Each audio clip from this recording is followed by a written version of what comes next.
All right, run us through this starting 15 of Ireland, Matt Burke. Well, 11 British Norris Lions in this match day 23. It's a strong pack led by Dan Sheehan with Paddy McCarthy and Ty Furlong holding up the scrum. James Ryan and Ty Byrne provide that muscle in that locking position there.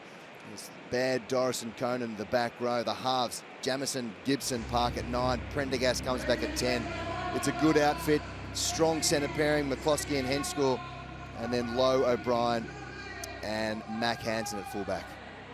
They're taking a look at the Wallabies starting 15, looking to bounce back from last week. Angus Bell, Matty Fessler and Alan Alalatoa in the front row. Jeremy Williams and Tom Hooper combine in the second row, and Valentini, Mick Wright and Captain Fraser Harry Wilson tonight in the backs, looking at Jake Gordon and James O'Connor, the new halves pairing with Lenny Ikitau and Joseph Akuso-Suoli'i in the centres, and Harry Potter, Filippo Daugunu on the wing, and Max Jorgensen rounding out the starting 15.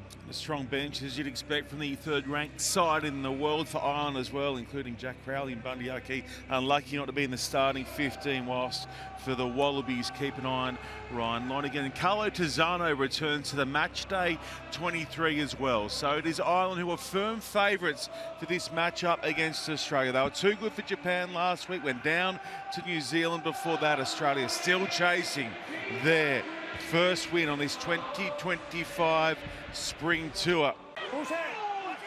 On come the Irish. They load up now through Ryan.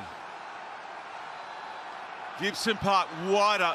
The tip ball looked to have gone forward. On lovely hands in the end. And Hansen goes in untouched. Well held by Potter and McWright. Still there for the home side. Skip pass now. It goes through the hands. And the former Brumby has not had a finger laid on him, but he has 2 tries. Isolated. Penalty advantage Australia. 4 short. Irish number up well in defence, so Australia keep it tight. Valentini leaves it there for Fessler. Gordon now goes a touch one. Ikitau drives his way over and finds the camera and the line. Well, it's all about off. It's coming across. Gibson Park spins it away to Aki, the new man. Prendergast goes flat to Lowe, who loses it. It's play on. Backwards. It's on for Hansen. Aussie-born Mac has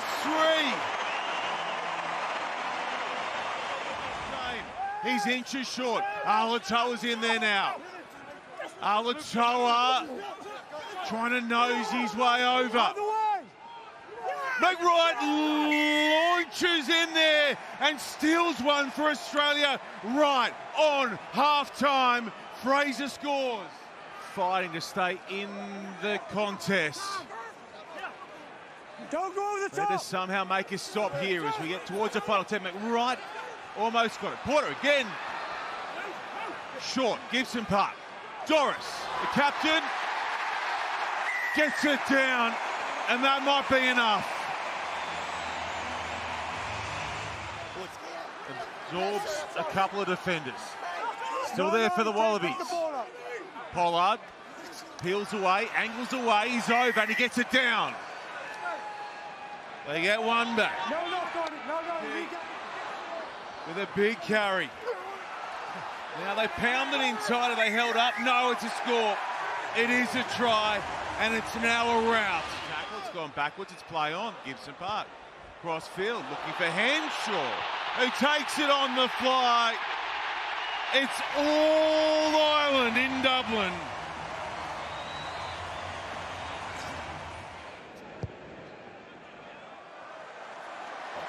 They're going to party hard tonight in Dublin. Initial reactions to that one? Yeah, a tough one to take, obviously.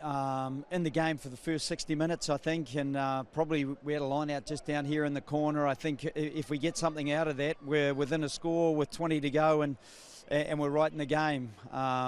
You know, we really chase the game in the last 10 minutes, and sometimes that can get away with you. You're trying to create opportunity for yourself, but you're a man down, and and you offer space and opportunity to the opposition, and with a really efficient opposition like the Irish are, that that scoreboard got away from us. But I honestly believe it's not because the players stopped working hard. They were still trying, but sometimes when you try too hard and you're over chasing things, it does become difficult.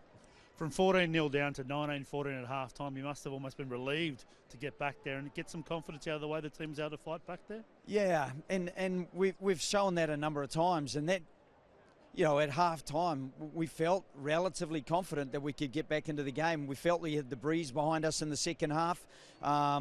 They conceded a lot of penalties in the first half that, even before we scored, that they were racking up, and we thought if we could keep squeezing them. But I think they had about 70% of the possession in the second half, so it made it very difficult from there on. Yeah, they did 70 in second half and 60 overall. A couple of big ones jumped out at me. Line-out time, you mentioned one crucial. I think you lost 6 line-outs, worked hard to get possession and position, but then failed there. Were there some calling issues, technical issues, or their good defence? Yeah, I think it was a mix of all those things. I felt that we had won the space behind them, but we just didn't get up. I think just the synchronisation just wasn't there, and we don't want to be sloppy in those situations. We would like to think that we can be efficient in those times, just like the Irish were, and we've got to keep building toward that. And then from what I saw, the big one perhaps is the kick battle, the aerial battle, and then the backfield coverage spacing issues that you had. I think they kicked 46 times, retained 16 of them. I think they kicked the ball 20 times more than you. It's a great lesson from them in the conditions. Is there anything you can see, because it's becoming a little bit of a theme, the issue in the air, is there something you can see that's a quick fix or that's an issue that you can get to work on this week? Yeah, I think a lot of it is you've got to get into the contest, and a couple of times they got free catches in behind us, and that became very difficult. And sometimes they found good space, particularly in the first half. But that breeze, I think it was pretty tough in that breeze.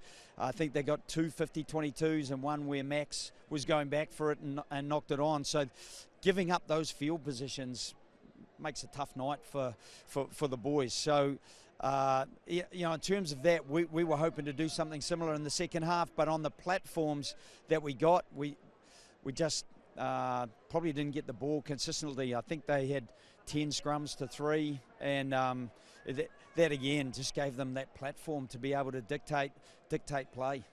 And just drawing through on that, the backfield coverage, do you feel like the back three are struggling a little bit with their maybe communication, organisation, to make sure that they're sort of blocking the pictures for opposition kickers? Because you look like physically, especially at defensive breakdown, you got right into them, and then they were able to release the pressure valve by turning around with their kicks. Yeah, again, Morgs, I think you got a young 21-year-old fullback there. Max is still learning. Filippo's first start for us for quite some time, so it's not suddenly going to be smooth sailing, but the effort was still there, and I do think when our set piece was probably, as I said, not quite the platform we were looking for, it did make it harder for both James O'Connor and Jake Gordon to be able to find that space. Okay, thanks for your time. Good luck getting back to work this week in Paris. Yeah, thanks, Morgs.